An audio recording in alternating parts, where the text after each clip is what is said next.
From NBC News, this is Today with Matt Lauer and Meredith Vieira. This morning on today's travel, shoulder season. That's the time just between the peak travel period for a certain destination and the off-season months, and it just might be the perfect time for you to travel.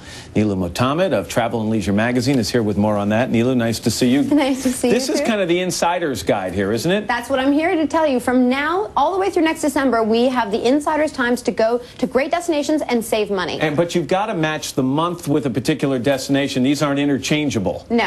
No, it's not a mix and match kind of proposition. Because you don't want to go to some place in shoulder season where you're going to find a hurricane or insects outside. That's what so you want to make sure that when you're going to a place, you're not getting fooled by the fact that you're going to get a discount to think that you're going to have a perfect vacation because you show up and it's pouring every day. Well, that's because it's low season. All right, let's get right to these. Let's match the month of March and Hawaii. Why is that the perfect combination? Well, that's when the waves have subsided a little bit and also the crowds are gone. So you're going to get from March through May as shoulder season in Hawaii, you're going to get great deals. For example, at the Hyatt Regency Waikiki Beach, you get about a half off of their high season rates. Not only do they give you a fourth night free, they also give you an upgrade and they throw in breakfast for two. You're right on the beach, you can learn to surf, you're right by Diamond Head, you can go hiking, that's for free. It's a great deal at about $238 a night. All right, let's move on to the month of April, and you have a place that seems a lot of people think of as being out of reach. The Caribbean. Now, April in the Caribbean is my favorite. My birthday's in April. I always go to the Caribbean in April. And it's after the 15th,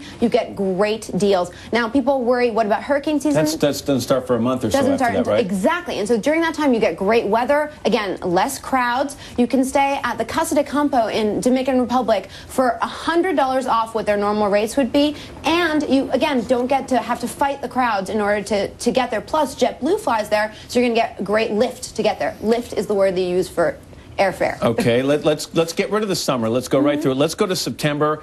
A lot of kids are back in school. What have you found for us? What's the perfect match there? In general, in the U.S. is great, but also I love the Colorado area, going to Dude Ranch. The thing with September is when the kids go back to school, the prices drop automatically. So $69 to stay at the 320 Guest Ranch. You can go horseback riding, you can go rafting, you can go fly fishing. All of this is available to you, and it's a great destination for family reunions, even though the kids have to get taken out of school for that. Okay, let's go to October. You like this? You think this is a good time if you want to possibly go north of the border? To Vancouver, British Columbia. This is actually a fantastic time. People think of the summer for this destination. If you like to go whale watching, this is the time to go because it's the tail end of the season. So again, you won't have to fight the crowds to see the beautiful whales. And October, I mean, you're going to get some chilly days, but you're not going to get terrible temperatures. Still sunny. You get amazing leaves.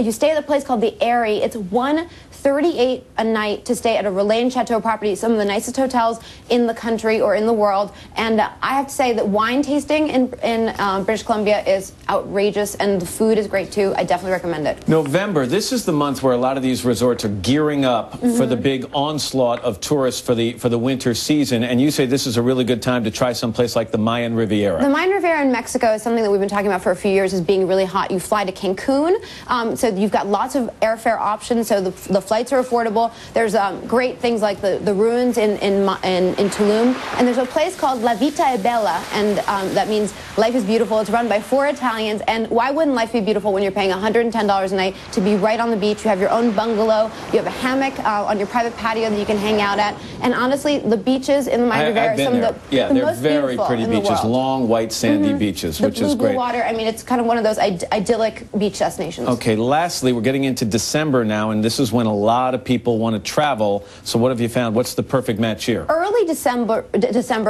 go skiing. Don't think that you have to wait until the Christmas holidays where everything's going to be packed to go skiing. Now you're talking about not being able to take kids out of school. This is more like a couple's vacation. You know, sometimes you can't travel without the kids, you know, and I think... Thanks for the advice. You know, I just want to help wherever I can. And so I think there's a place called the Keystone Lodge, which is a rock resort. Thank you. For $175 a night, and you'll get the snow, but you won't get the crowds. Again, shoulder season is all about getting the best value, getting the most access, and paying the least money. All right, good advice. We got the insider's scoop from Nilu Mohammed. Thank you very much. Thank you. And up next, a very special